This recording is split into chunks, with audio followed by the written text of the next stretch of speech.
लागल हलुआई बा पूरी मिली जान हो बिया है विदाई बा मोटाइना ओतना तो पान खा के थूक दिहिले जितना की ओकर कमाई बा चुप रह खाली ऐसे हीरो बोलना काले से लागल हलुआई बा जान हो बिया है विदाई बा ओतना तो पान खा के थूक दिहिले जितना की ओकर कमाई बा घरे बुनिया छनात बाटे बेसन में मन में लड्डू फूटा की अच्छा। होई सुनते दिमाग भभरे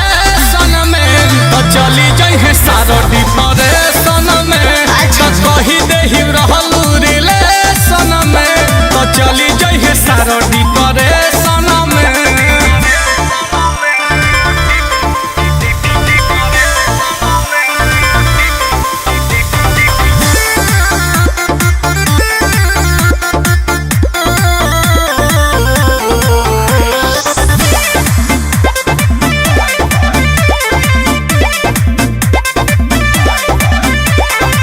प्यार नहीं भइल मुकम्मल हो छोटा तारा रे नील कमल हो जे चुक जरी तो है ठेके न दे रोज निरहन रमल हो प्यार नहीं भइल मुकम्मल हो छोटा तारा रे नील कमल हो आंसू के जरी तो है ठेके न दे रोज निरहन रमल हो बड़ी खर्चा हो खता डेकोरेशन में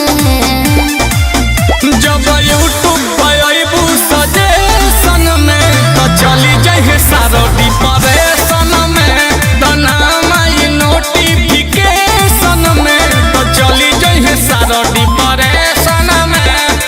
दिमाग हैंग हो जाएगा तो के सब झेली आहबा।